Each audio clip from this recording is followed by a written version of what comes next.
the Isle of Armor DLC coming out this week, I've been interested to see how the newly introduced Pokemon will fare in the new era of Dynamax and self-proccing weakness policy. Some common Pokemon I've seen being discussed are Talonflame and Rain Pokemon. However, I have had my eyes set on a different Pokemon, which funnily enough, I've barely seen anyone talk about at all, being Kangaskhan. I'm Mercury, and today let's see how the Dynamon will fare in the new meta.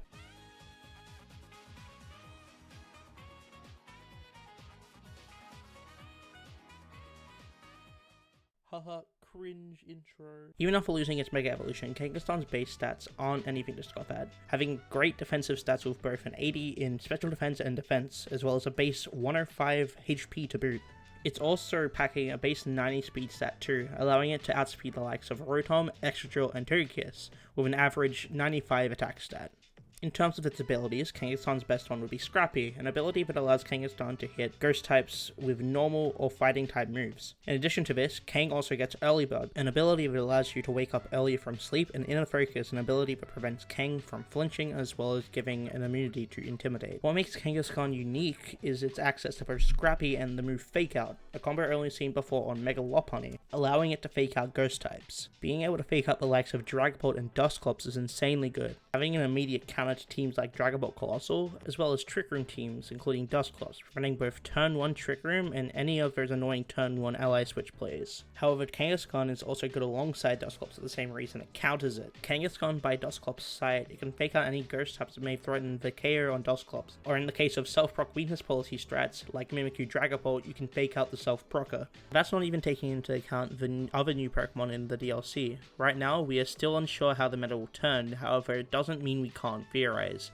Talonflame seems to be on the minds of the VGC community, and with good reason. Talonflame gets a unique ability called Gale Wings, an ability that when at full HP, all flying type moves gain +1 priority, much like how the ability Prankster works with status moves. And with Talonflame learning Brave Bird, which is the tied second strongest flying move in the game, which can turn into Max Airstream, and Tailwind, a move that doubles the speed of all Pokemon on your side of the field for 4 turns, allows it to get up priority speed control. Because of this new addition, me and many others believe that we will see the usage of Fake Out increase, and thus making Kangaskhan a strong pick for the move. Speaking of strength, Kang actually lacks it unfortunately. A lot of his attacking prowess was lost with its Mega, now fitting a base 95 attack stat instead of a base 125 attack stat, and no Parental Bond, losing 25% of its damage output in the process. Despite receiving a large amount of coverage moves such as Rock Slide, Sucker Punch, Drain Punch, the Elemental Punches, and even Iron Tail, its average attack stat doesn't allow it to pick up KOs on regular Pokemon, let alone Dynamax Pokemon. For example, a Max Adamant Life Orb Kangaskhan only has a 37.5% chance to one-hit KO a regular Ferrothorn with a Fire Punch, while it's only doing a maximum of 85% on a regular Dragapult with Sucker Punch. And you're probably thinking, Mercury, why don't you just Dynamax it? It will be able to pick up KOs with it then, which is true. Dynamaxing Kangaskhan isn't a bad idea at all, being able to fire off stab max strikes to get speed control. In fact, weakness policy Kangaskhan doesn't seem like a bad idea either, due to its vast move pool, until you realize there are 5-0 Pokemon on your team which could probably Dynamax, and use the stat boost to deal out more damage and be of more use.